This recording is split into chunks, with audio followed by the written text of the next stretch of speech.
नमस्कार दोस्तों, आज हम स्टार्ट करने वाले हैं मानव नेत्र या ह्यूमन आई। दोस्तों, ह्यूमन आई मनुष्य की बॉडी में बहुत ही इंपॉर्टेंट ऑर्गन होता है। यह बहुत ही इंपॉर्टेंट ज्ञानेंद्रिय होती है जिसकी सहायता से हम इस कलरफुल वर्ल्ड को या रंगीन दुनिया को हम देख पाते हैं। बिना आंखों के दोस्तों इस दुनिया की कल्पना करना भी असंभव है। तो बहुत ही इंपॉर्टेंट ऑर्गन है ये हमारे बॉडी में। तो आगे हम देखते हैं मानव नेत्र को। फ्रेंड, अगर किसी की आंखों को देखा जाए सामने से तो बेसिकली आंखों में हमको चार चीजें ही दिखाई देती हैं। पहली चीज दोस्तों जो होती है वो होती है पलकें होती हैं। और पलकों के बाद आंखों के अंदर देखा जाए तो सबसे बीच में एक काला डार्क सर्कल दिखाई देता है ब्लैक कलर का। ये दोस्तों होता है पीपुल। इसे पीपुल कहते हैं या तो इसे पुतली कहा जाता है हिंदी में। दोस्तों यही सर्कल होता है जहां पर से होकर के प्रकाश किरणें हमारे आंखों के अंदर प्रवेश करती हैं। तो इस सर्कल को हम कहते हैं क्या? पिपल्स या पुतली। फ्रेंड, उसके चारों ओर देखिए एक राउंड सर्कल और हमको दिखाई देता है। डायग्राम में दिख रहा है कुछ इस तरह से।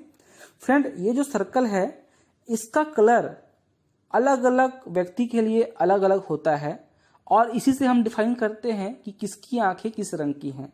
दोस्तों, इसका रंग सभी व्यक्तियों के लिए भिन्न भिन्न होता है। किसी के लिए इसका रंग ब्राउन होता है तो किसी के लिए ये ब्लू होता है और किसी के लिए ब्लैक होता है। तो अलग अलग कंट्री में रहने वाले व्यक्तियों के लिए इस सर्कल का कलर भी अलग अलग होता है। और फ्रेंड, इस सर्कल को हम कहते हैं आइरिस। ठीक है दोस्तों, इस सर्कल को हम कहते हैं आइरिस। तो डार्क सर्कल के चारों ओर एक सर्कल जो और बना हुआ है जिसका कलर भिन्न भिन्न व्यक्तियों के लिए भिन्न भिन्न होता है, इस सर्कल को हम आइरिस कहते हैं। दोस्तों, हमारे आंखों के अंदर कितना प्रकाश प्रवेश करेगा कितना प्रकाश प्रवेश नहीं करेगा ये आइरिस पर ही निर्भर करता है, क्योंकि ये प्रकाश के अनुसार ये पीपुल्स की गोलाई को कम या ज्यादा करता है दोस्तों। तो यदि आइरिस पीपुल की गोलाई को कम कर देता है तो पीपुल का व्यास क्या हो जाएगा? कम हो जाएगा। तो पीपुल का व्यास कम होने से दोस्तों क्या होता है? प्रकाश किरणें कम अंदर प्रवेश कर पाएंगी। और उसी प्रकार यदि प्रकाश की मात्रा कम है तो ये आइरिस फैलता है जिससे पीपुल का जो व्यास होता है ये भी बढ़ जाता है, जिससे अधिक लाइट हमारे आंखों के अंदर इंटर करती है। तो दोस्तों बहुत ही इंपॉर्टेंट पार्ट है ये आंख में। तो ये हो गया पपल्स या जिसको हम बोलते हैं पुतली। फिर हो गया आइरिस। तो आइरिस का कलर दोस्तों सबके लिए भिन्न भिन्न होता है। अब देखिए इन दोनों के अलावा सबसे बाहर में हमको चारों ओर सफेद रंग की परत दिखाई देती है दोस्तों। चारों ओर सफेद रंग की परत दिखाई देती है। ठीक है दोस्तों, इसको हम कहते हैं स्क्लेरा। इसे हम कहते हैं स्क्लेरा या दृढ़ पटल। यह नेत्र की ऊपरी सतह पर स्थित दृढ़ अपारदर्शी सफेद परत के रूप में होता है दोस्तों, जिसका कार्य नेत्र की रक्षा करना है तथा नेत्र गोलक की आकृति बनाए रखना है। फ्रेंड, सामने से देखने पर हमको ये आंखें जो होती है हमारी ये उभरी हुई बस नजर आती है, लगता है कि यहीं तक आंखें समाप्त हो गई है। बट दोस्तों ऐसा नहीं है। ये जो हमारी आंखें होती है अंदर पूरा एक गोलाई लिए होता है, पूरा एक बॉल के रूप में होता है। और ये जो सफेद परत है पूरे बॉल में चारों तरफ से ये फैली होती हैं। तो दोस्तों ये जो स्क्लेरा होता है ये क्या करता है? गोलक की आकृति को बनाए रखता है, आंखों को गोल बनाए रखता है और पूरे आंख में गोल राउंड ये फैला होता है। ये सिर्फ सामने के पार्ट में नहीं रहता, पूरे आंख में दोस्तों फैला होगा।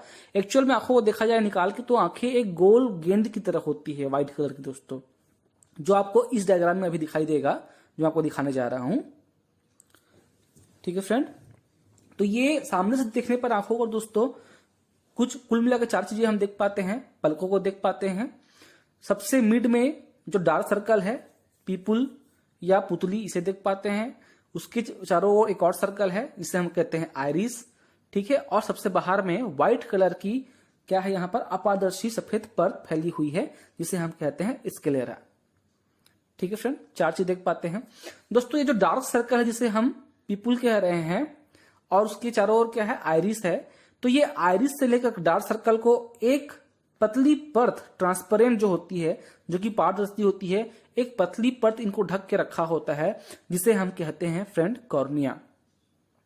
ठीक है दोस्तों, ये जो पीपुल है या तो पुतली बोल सकते हो और आइरिस, इतने भाग को एक पतली परत और जो कि पारदर्शी होती है ढक के रखी होती है उसको हम कहते हैं कॉर्निया। ठीक है, जो कि डायग्राम में दोस्तों दिखाई नहीं दे पाता हमको, क्योंकि बहुत पतली परत होती है। जो आंखें जो हमारी होती है ये प्याज के छिलके की तरह परत परत में होती है दोस्तों, बहुत सारी परतें होती है इसमें।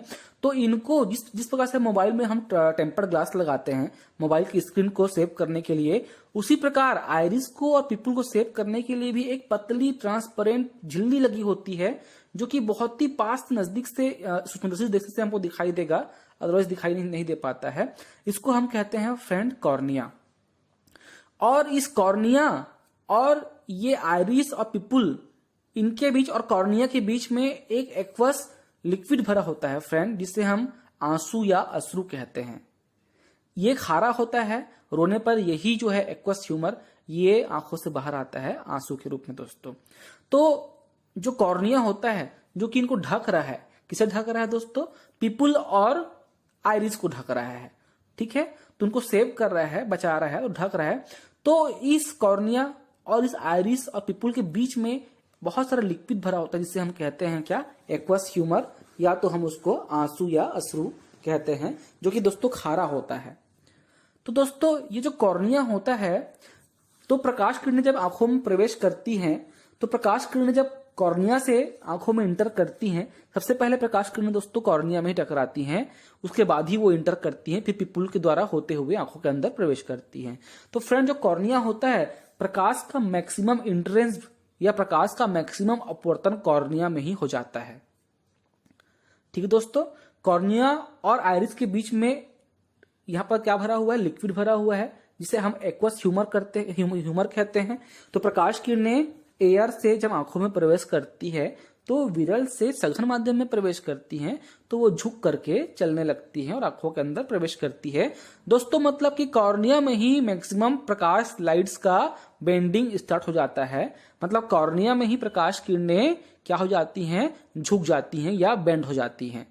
तो मैक्सिमम प्रकाश का अपवर्तन तो दोस्तों कॉर्निया में ही हो जाता है, क्योंकि प्रकाश किरणें विरल से सघन में प्रवेश करती हैं, अंदर प्रवेश करती हैं, तो वो अभिलंब की ओर झुक के चलती हैं, इसलिए प्रकाश किरणें कॉर्निया में मुड़ करके ये अंदर आंखों की ओर प्रवेश करती हैं। तो यहाँ पर प्रकाश किरणें क्या होती है दोस्तों? केंद्रित हो जाती हैं या तो कन्वर्ट हो जाती हैं, हम बोल सकते हैं। तो दोस्तों याद रखिएगा, प्रकाश का मैक्सिमम अपवर्तन या मैक्सिमम इंट्रेंस, ठीक है, कॉर्निया पे ही होता है। ये तो रही एक बात दोस्तों।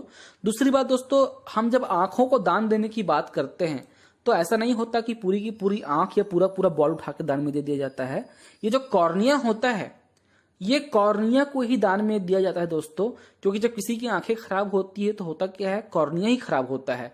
तो कॉर्निया के खराब होने के कारण जो लाइट होती है, लाइट बीम होती है, प्रकाश होता है, वो आंखों में प्रवेश नहीं कर पाता। आंखों में प्रवेश नहीं कर पाता, इसलिए आंखों में कोई इमेज या प्रतिबिंब नहीं बन पाता है। तो दोस्तों आंखें खराब होती है, मतलब हमारे आंखों का कॉर्निया खराब हो जाता है। तो जब भी किसी को आंखें दान दी जाती है तो ये कॉर्निया को ही उन आंखों में ट्रांसप्लांट किया जाता है दोस्तों, ठीक है दोस्तों। तो याद रखिएगा। अच्छा, अब हम बात करते हैं एक्वस ह्यूमर की। तो एक्वस ह्यूमर दोस्तों कहां पर होता है? कॉर्निया और ये आइरिस का जो पटल है उनके बीच में होता है एक्वस ह्यूमर दोस्तों। तो जो एक्वस ह्यूमर है कहां पर बनता है दोस्तों? तो पलकों के पीछे लैक्रिमल ग्लैंड होता है दोस्तों, लैक्रिमल ग्रंथि होती है। इस ग्रंथि से ही जो होता है ये एक्वस ह्यूमर का निर्माण होता है। याद रखिएगा, बहुत बार एग्जाम में पूछा जाता है यहाँ पर कि जो आंसू है या एक्वस ह्यूमर है, इसका निर्माण कहाँ होता है? तो इनका निर्माण पुतली के पीछे लैक्रिमल ग्रंथि जो होती है वहां पर इनका निर्माण अश्रु का होता है, ठीक है फ्रेंड।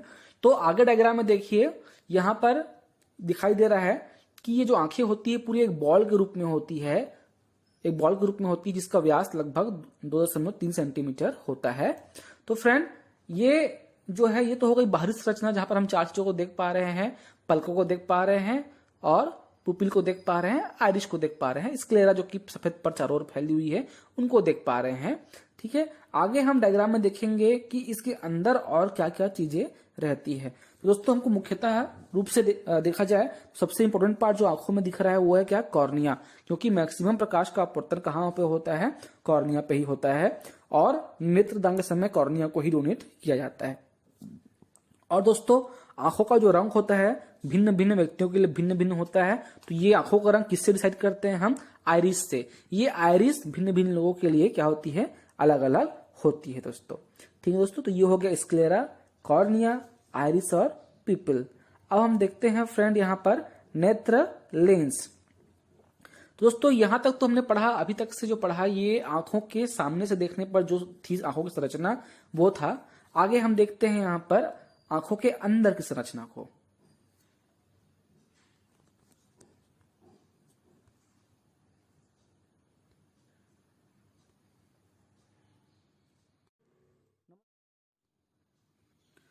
तो देखिए फ्रेंड, इस डायग्राम में आपको दिख रहा है कॉर्निया क्लियर रूप से। तो देखिए सेंटर में एक डार्क सर्कल है दोस्तों, उसके चारों ओर एक और सर्कल है। तो डार्क सर्कल को हम कहते हैं पुपिल या पुतली। उसके चारों ओर दोस्तों एक सर्कल और दिखाई दे रहा है जिसका कलर अलग अलग व्यक्तियों के लिए अलग अलग होता है। अब देखिए इसे हम कहते हैं आइरिस। देखिए आइरिस और पिपुल को घेरे हुए एक पतली झिल्ली जो कि कुछ ऊपर उठी हुई डोम के शेप में दिखाई दे रही है हमको, जो कि इनको देखिए दोस्तों यहाँ पर जो कि इनको ढक के रखती है, इसे हम कहते हैं दोस्तों कॉर्निया। तो फ्रेंड पुपिल और आइरिस को एक पारदर्शी झिल्ली ढके होती है, ठीक है। ये डोम के शेप में होता है जहां से मैक्सिमम लाइट का अपवर्तन होता है या मैक्सिमम लाइट आंखों के अंदर बेंड होती है या कन्वर्ज होती है। इसे हम कहते हैं दोस्तों कॉर्निया। जब नेत्र का दान करते हैं तो इसी कॉर्निया को ही दान में दिया जाता है। इसका शेप देखिए, शेप कुछ डोम की तरह है, कुछ ऊपर उठा हुआ है दोस्तों, ठीक है। तो ये कॉर्निया होती है फ्रेंड, ठीक है। कॉर्निया में ही प्रकाश का अपवर्तन होता है।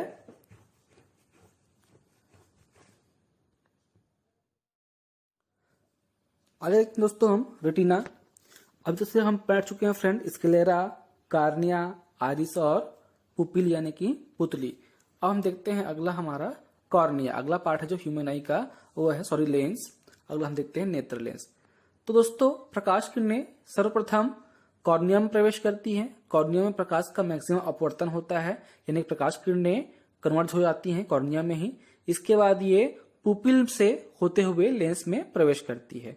दोस्तों पुपिल बेसिकली देखा जाए तो ये प्रकाश किरणों के लिए एक मार्ग ही है, जो कि प्रकाश किरणें लेंस के अंदर प्रवेश करती हैं तो उनको एक रास्ता प्रदान करता है पुपिल। तो प्रकाश किरणों का कॉर्निया से लेकर के लेंस तक का जो मार्ग प्रदान करता है, यानी कि जो रास्ता है, उसी को ही हम पुपिल कहते हैं। फ्रेंड अगर पुपिल को आपको देखना है तो इसको आप लाइट में आप देख सकते हैं। आप एक आईने सामने खड़े हो जाएं और नेचुरल लाइट में अपनी आंखों को देखें और अपने पिपुल का जो व्यास है उसको आप देखें। अब फ्रेंड आप यदि लाइट को चालू करते हैं और पुनः अपने आंखों को देखते हैं तो आप देखेंगे कि आपका पुपिल बार बार सिकुड़ता है, फैलता है, सिकुड़ता है, फैलता है। लाइट के बंद करने पर वो फैल जाता है ताकि मैक्सिमम प्रकाश किरणें अंदर प्रवेश कर पाए, और लाइट के चालू करने पर ये पुपिल का आकार छोटा हो जाता है दोस्तों, ताकि कम प्रकाश किरणें अंदर नेत्र के अंदर प्रवेश कर पाए। तो ये पिपुल का काम क्या है दोस्तों? प्रकाश को अधिक या कम करना, प्रकाश की मात्रा को रेगुलेट करना। तो फ्रेंड जो प्रकाश किरणें हैं पुपिल से होते हुए कहां प्रवेश करती है? अंदर लेंस में। देखिए आपको इस डायग्राम में दिखाई दे रहा होगा, अंदर में एक उत्तल लेंस की तरह एक हमको दिखाई दे रहा है। तो फ्रेंड ये जो लेंस होता है आंखों के अंदर का, ये फ्रेंड कांच का नहीं बना होता, ये एक ट्रांसपेरेंट झिल्ली का बना होता है, ट्रांसपेरेंट मांसपेशियों का बना होता है। जेलीनुमा संरचना होती है फ्रेंड, इसकी जेली जैसा होता है या गम बोल सकते हैं आप। तो जेलीनुमा संरचना होती है इस लेंस की। ये लेंस शेप में इसमें परिवर्तन भी होता है फ्रेंड। ये लेंस घटता भी है, बढ़ता भी है, यानी कि साइज में इसके परिवर्तन भी होता है फ्रेंड, क्योंकि ये जेलीनुमा संरचना की होती है। ये कोई ठोस चीज नहीं होता, अंदर में ठोस पदार्थ का नहीं होता, जेलीनुमा संरचना होती है। और फ्रेंड आंखों के अंदर ये लेंस सिलियरी बॉडी, देखिए यहाँ पर दिखाई दे रहा है हमको, एक मांसपेशियां हैं जो कि लेंस को पकड़े हुए हैं। तो दोस्तों ये लेंस आंखों के अंदर यही मांसपेशियां, जिनके हमको सिलियरी बॉडी या सिलियरी मांसपेशियां कहते हैं, इनके द्वारा ही आंखों में संबंधित रहता है। यही सिलियरी बॉडी इन लेंस को आकार प्रदान करता है दोस्तों। सिलियरी बॉडी जब लेंस को दबाती है तो लेंस आकार मोटा हो जाता है और लेंस छोटा हो जाता है।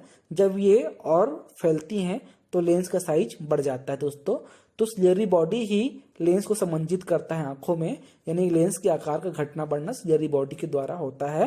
ये जो कि यहाँ पर दिखाई दे रहा है, देखिए ये जो बॉडी है मांसपेशियां जो लेंस को पकड़े हुए हैं, इसे हम कहते हैं सिलियरी बॉडी या सिलियरी मांसपेशियां। ठीक है दोस्तों। तो दोस्तों बेसिकली जो हमारा लेंस होता है आंखों के अंदर, ये उत्तल लेंस होता है दोस्तों। और हम जानते हैं फ्रेंड, हम पढ़ चुके हैं प्रकाश के अपवर्तन में कि उत्तल लेंस प्रकाश किरणों को कन्वर्ज करता है, यानी कि मोड़ता है। तो दोस्तों ये जो लेंस होता है ये प्रकाश किरणों को मोड़ करके हमारे आंखों के अंदर एक बिंदु होता है जिसे हम कहते हैं रेटिना, वहां पर केंद्रित करता है। और रेटिना पर ही दोस्तों हमारे प्रकाश के पड़ने के कारण इमेज या प्रतिबिंब का निर्माण होता है। तो दोस्तों इमेज का निर्माण आंखों के अंदर तब तक नहीं होगा या आंखों से नहीं होगा जब तक कि प्रकाश किरणें रेटिना पर आकर के ना मिले। तो प्रकाश किरणों का दोस्तों रेटिना पर आकर मिलना बहुत जरूरी है। तो लेंस का कार्य क्या है? प्रकाश किरणों को रेटिना पर केंद्रित करना। तो फ्रेंड बेसिकली यह एक उत्तल लेंस होता है और उत्तल लेंस होने के कारण प्रकाश किरणें जो होती है झुक करके चलती हैं और एक जगह पर केंद्रित होती हैं, जिससे कि हमको वास्तविक प्रतिबिंब और उल्टा प्रतिबिंब रेटिना पर प्राप्त होता है, जिससे हमारा मस्तिष्क सीधा सेंस करता है दोस्तों। क्योंकि हम पढ़ चुके हैं उत्तल लेंस से बनने वाला जो प्रतिबिंब होता है, आप उत्तल लेंस के चैप्टर में पढ़ सकते हैं इसको पीछे जाकर के, ठीक है। उत्तल लेंस से बनने वाला जो प्रतिबिंब होता है वो रियल होता है और उल्टा होता है दोस्तों, ठीक है। तो यहाँ भी जो प्रतिबिंब बनेगा रेटिना पर वो दोस्तों कैसा होगा? वो उल्टा होगा। और कैसा होगा? वो वास्तविक होगा दोस्तों। तो रेटिना पर जो प्रतिबिंब हमको मिलता है वो उल्टा और वास्तविक होता है, जिससे हमारा मस्तिष्क सेंस करके सीधा उसको इमेज प्राप्त करता है उसका, ठीक है फ्रेंड। तो रेटिना के बारे में हम आगे पढ़ेंगे। तो अभी हम देख रहे हैं क्या? ह्यूमन आई का लेंस, ठीक है फ्रेंड। तो दोस्तों लेंस की परिभाषा क्या होगी? आइरिस के पीछे एक मुलायम मोटा उत्तल लेंस होता है। यह लेंस पारदर्शक तथा मांसपेशियों की सहायता से समंजन क्षमता बनाए रखता है। मांसपेशियां कौन सी होती हैं? सिलियरी मांसपेशियां। इस लेंस की सहायता से वस्तु का छोटा और उल्टा और वास्तविक प्रतिबिंब कहां पर बनता है? रेटिना पर प्राप्त होता है दोस्तों। तो ये हो गया हमारा लेंस। तो हमने क्या क्या पढ़ लिया दोस्तों? हमने पढ़ा कॉर्निया, फिर आइरिस, फिर आया प्यूपिल, फिर आया लेंस। और लेंस को कौन पकड़े हुए है दोस्तों? सिलियरी बॉडी पकड़ा हुआ है, मांसपेशियां पकड़ी हुई हैं जो कि इसको समंजित करती हैं, ठीक है दोस्तों। और इन सभी को बाहरी आवरण कौन प्रदान करता है? स्क्लेरा, सफेद परत, जो कि हमको आंखों में बाहर से ही दिखाई देती है दोस्तों। तो ये हो गया कुछ पार्ट्स। अगला हम देखते हैं दोस्तों रेटिना। दोस्तों अगला पार्ट हम देखेंगे मानव नेत्र का रेटिना। तो फ्रेंड देखिए इस डायग्राम में आंख का साइड व्यू दिखाया गया है। तो देखिए दोस्तों सबसे ऊपर में वो व्हाइट कलर की एक परत दिखाई दे रही है, जिसके बारे में हम पढ़ चुके हैं पहले ही। इसको हम कहते हैं स्क्लेरा। आंखों के सामने हमको पूरा चारों ओर सफेद परत दिखाई देती है, ठीक है। पीपुल और आइरिस के बाद में आंखों के चारों ओर व्हाइट परत दिखाई देती है सामने से देखने पर। यही परत चारों ओर रहती दोस्तों, इसे हम कहते हैं स्क्लेरा। तो दोस्तों यहाँ पर साइड व्यू दिखाने के लिए मैंने यहाँ पर 3 अलग अलग परत दिखाई है ऊपर में, परंतु वास्तव में इस आंख का शेप एक प्याज की तरह होता है, बहुत सारे परतों में होता है दोस्तों ये। जैसे मान लीजिए कि ऊपर की जो परत है इसको हम मान लेते हैं स्क्लेरा। उसको हम निकालने पे जो अगला परत मिलेगा दोस्तों, तो जो अगला परत यहाँ हमको दिखाई दे रहा है अपने डायग्राम में आइस के, तो देखिए इसको हम कहते हैं कोराइड। वास्तव में यहाँ पर दूसरे कलर में दिखाया गया है, बट वास्तव में इसका रंग ब्लैक होता है दोस्तों। और ये जस्ट स्क्लेरा के नीचे में होता है। देखिए यहाँ पर डायग्राम में दिख रहा है, बीच में एक परत हमको और दिखाई दे रही है। ऊपर में 3 परत हैं, फर्स्ट सेकंड थर्ड। तो सेकंड जो परत है इसको हम कहते हैं कोराइड। ये ब्लैक कलर का होता है दोस्तों और ये प्रकाश को पूरी तरह से अवशोषित या एब्जॉर्ब कर लेता है दोस्तों, ठीक है। तो इसे हम कहते हैं क्या? कोराइड। तो प्याज में मान लीजिए एक परत निकाल दिए तो जो अगला परत मिला ये हमारा क्या होगा? कोराइड। उसको भी हमने निकाल दिया तो जो थर्ड परत हमको दोस्तों मिल रहा है आंखों में दिखने को, इसको हम कहते हैं क्या? रेटिना। तो प्याज की परतों की तरह आंखों में भी बहुत सारी परतें होती हैं। तो जो अंदर से जो पहला परत है या बाहर से तीसरा परत, इसे हम कहते हैं क्या? रेटिना। तो फ्रेंड यहाँ पर तो डायग्राम में दिखाने के लिए बस यहाँ पर ऊपर में ये कुछ पोर्शन पर दिखाई दे रहा है, बट ऐसा नहीं है। वास्तव में पूरी आंखों में पूरी गोलाई में ये विद्यमान रहेगा। तो जैसे ही प्रकाश किरणें लेंस से कन्वर्ज होने के बाद रेटिना पर प्रकाश किरणें पड़ती हैं, तो रेटिना प्रकाश के प्रति संवेदनशील होता है दोस्तों। तो रेटिना पर ही हमको वस्तु का प्रतिबिंब प्राप्त होता है, अर्थात रेटिना हमारे लिए पर्दे का कार्य करता है दोस्तों। तो रेटिना जो होता है दोस्तों, नेत्र गोलक की दूसरी ओर झिल्ली नुमा संरचना होती है। दूसरी ओर दोस्तों मैं इसलिए बोल रहा हूं, देखिए पहली ओर क्या क्या है, कॉर्निया है, आइरिस है, पिपुल है और लेंस है। तो जस्ट उसके दूसरी ओर, ठीक है, राइट साइड में रेटिना पर जब प्रकाश किरणें लेंस से होने के बाद पड़ेंगी, ठीक है दोस्तों, तो वहां पर क्या बनेगा, वस्तु का इमेज बनेगा, जो कि रेटिना क्या होती है, प्रकाश के प्रति संवेदनशील होती है दोस्तों। ठीक है, तो ये हो गया हमारा रेटिना, कोराइड और स्क्लेरा।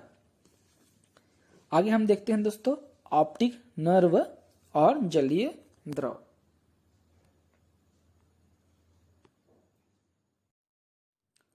दोस्तों अभी हमने देखा कि रेटिना क्या होता है। तो फ्रेंड अभी हमने पढ़ा था कि जब भी प्रकाश किरणें लेंस से रेटिना पर कन्वर्ज होती हैं तो रेटिना पर्दे की तरह कार्य करता है और पर्दे पर हमको लेंस के द्वारा उल्टा और वास्तविक और छोटा प्रतिबिंब रेटिना पर प्राप्त होता है, जिसको मस्तिष्क सीधा सेंस करके हमको सीधा इमेज प्राप्त कराता है। ठीक है दोस्तों, तो देखिए थोड़ा ध्यान दीजिएगा, रेटिना, पूरे रेटिना में आंखों के चारों ओर देखिएगा, वह बिंदु रेटिना पर, वह बिंदु जहां पर प्रकाश पड़ता है तो कोई प्रतिबिंब नहीं बनता, तो रेटिना में ऐसे बिंदु को दोस्तों हम कहते हैं अंध बिंदु या ब्लाइंड स्पॉट्स कहते हैं दोस्तों। पूरे आंखों में रेटिना पूरे एक परत के रूप में रहती है। तो दोस्तों रेटिना पर कहीं कहीं पर ऐसे स्पॉट होते हैं जहां प्रकाश पड़ने पर कोई भी प्रतिबिंब नहीं बनता, तो ऐसे स्पॉट को हम कहते हैं क्या, अंध बिंदु। और दोस्तों रेटिना पर जहां पर प्रकाश की तीव्रता अधिकतम होती है या प्रतिबिंब की तीव्रता अधिकतम होती है कह सकते हैं, उसे हम कहते हैं पीत बिंदु या येलो स्पॉट। तो फ्रेंड रेटिना में जहां पर प्रतिबिंब नहीं बनता उसको हम कहते हैं ब्लाइंड स्पॉट, और जहां पर प्रतिबिंब की तीव्रता अधिकतम होती है उसे हम कहते हैं क्या, येलो स्पॉट। तो फ्रेंड प्रकाश किरणें रेटिना पर पड़ती है, रेटिना पर इमेज बनता है, उल्टा वास्तविक, और कैसा बनता है, छोटा बनता है। दोस्तों इन प्रकाश सिग्नल को जो रेटिना होता है वो इलेक्ट्रिकल सिग्नल में कन्वर्ट करता है, और बहुत सारे नर्व तंत्रिकाएं होती हैं जिन्हें हम ऑप्टिक नर्व कहते हैं। देखिए इस डायग्राम में यहाँ पर दिखाया गया है ऑप्टिक नर्व। तो इन इलेक्ट्रिकल सिग्नल को ये ऑप्टिक नर्व के थ्रू हमारे मस्तिष्क तक पहुंचाता है दोस्तों। ठीक है फ्रेंड, फिर से मैं रिपीट कर रहा हूँ, रेटिना पर जब प्रकाश किरणें पड़ती हैं तो प्रकाश किरणों को रेटिना सेंस करता है और उसका उल्टा वास्तविक और छोटा इमेज रेटिना पर बनता है। ये प्रकाश किरणें इलेक्ट्रिकल सिग्नल के रूप में प्रकाश ऑप्टिक नर्व से, या हम इसको कहते हैं प्रकाशी तंतु, इसे हम कहते हैं दोस्तों ऑप्टिक नर्व, ठीक है, या तंत्रिकाओं का समूह। तो दोस्तों इन तंत्रिकाओं से होते हुए इलेक्ट्रिकल सिग्नल जो होता है हमारे मस्तिष्क पर पहुंचता है, और इन सिग्नल को हमारा मस्तिष्क सेंस करता है दोस्तों, और एक सीधा प्रतिबिंब, सीधा और वास्तविक प्रतिबिंब हमारे मस्तिष्क में बनता है। और दोस्तों कमाल की बात तो ये है कि जो बनने वाला प्रतिबिंब होता है ये 3D होता है दोस्तों, 3D प्रतिबिंब हमारे मस्तिष्क में तैयार होता है। दोस्तों ये जो ऑप्टिक नर्व होती हैं, ये जो तंत्रिकाओं तंतुओं का जो समूह होता है, ये लगभग 1 मिलियन के आसपास होती हैं दोस्तों। ये तंत्रिकाएं जो होती हैं वो 1 मिलियन होती हैं दोस्तों। तो रेटिनाओं से संवेदनाओं को मस्तिष्क तक पहुंचाती है कौन, ऑप्टिक नर्व दोस्तों। अब हम देखते हैं कचाव या विट्रियस ह्यूमर। दोस्तों कचाव या विट्रियस ह्यूमर क्या होता है, ये जो नेत्र होता है ये गोलक के रूप में होता है। तो देखिए अंदर की संरचना में पूरा एक जेलीनुमा कुछ लिक्विड अंदर में भरा हुआ है आंखों के अंदर। मैं बाहर की बात नहीं कर रहा हूं, कॉर्निया के बाहर की बात नहीं कर रहा हूं। कॉर्निया और आइरिस के बीच में तो एक्वस ह्यूमर भरा होता है जिसे हम आंसू कहते हैं, जो आपकी आंखों से बाहर निकलता है दोस्तों। परंतु आंखों के अंदर जो है एक लिक्विड और भरा होता है जिसे हम कहते हैं विट्रियस ह्यूमर, या हिंदी में कहते हैं कचाव। तो दोस्तों ये कहां पर होता है, ये नेत्र लेंस से लेकर के रेटिना के बीच एक पतला पारदर्शक द्रव भरा होता है। ये ट्रांसपेरेंट लिक्विड होता है दोस्तों, जिसे हम कहते हैं कचाव, जिसका अपवर्तनांक होता है 1.336। फ्रेंड आंखों को गोलाई यही कचाव के थ्रू ही मिलता है दोस्तों। कचाव के होने के कारण ही क्या होता है, या विट्रियस ह्यूमर या विट्रियस लिक्विड के होने के कारण ही हमारे आंखों को गोलाई मिलती है दोस्तों। आप इमेजिन कीजिए कि अंदर की लिक्विड को निकाल दिया जाए तब क्या हमारी आंखें गोलाई प्रदान किए हुए रहेंगी या गोल बनी रहेंगी? नहीं दोस्तों, आंखों को गोलाई नहीं मिल पाएगी, आंखें गोल नहीं रह पाएंगी, क्योंकि आंखों की गोलाई बने रहने के लिए जरूरी है कि अंदर लिक्विड भरा हो जो कि उसको फैला के रखे और एक गोलाई प्रदान करे दोस्तों। तो आंखों की गोलाई नहीं बनी रह सकती अगर उसके अंदर लिक्विड ना भरा हो। ये जेलीनुमा ट्रांसपेरेंट लिक्विड होता है दोस्तों, जेलीनुमा होता है और ट्रांसपेरेंट होता है। इसका अपर्तनांक कितना होता है? 1.336, और इसे हम क्या कहते हैं? कचाप कहते हैं फ्रेंड। तो दोस्तों देखिए यहाँ पर अभी तक से जो इंपॉर्टेंट पार्ट्स थे हमने पढ़ लिए। Iris, lens, people, cornea, sclera, optic nerve, retina, choroid और विट्रियस ह्यूमर और एक्वस ह्यूमर। दोस्तों एक चीज हमारा छूट जाता है, देखिए यहाँ पर इस डायग्राम में दिखाई दे रहा होगा आपको, सबसे ऊपर और सबसे नीचे एक वायरनुमा संरचना हमको दिखाई दे रही है और ऊपर लिखा भी हुआ है कंजक्टिवा। सबसे ऊपर देखिए लिखा हुआ है लेफ्ट में कंजक्टिवा और एक वायरनुमा संरचना ऊपर नीचे दिखाई दे रही है। दोस्तों ये जो संरचना है ना, ये पलकों के जस्ट नीचे रहती है। स्क्लेरा यानी कि जो व्हाइट परत है और जो हमारी पलकें हैं इनके बीच में रहती है दोस्तों।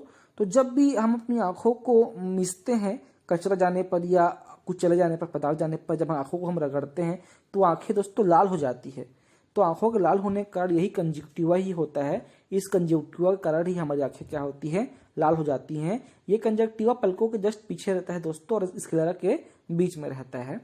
तो फ्रेंड इस तरह से हमारा समाप्त हुआ मानव नेत्र या ह्यूमन आई। थैंक यू दोस्तों।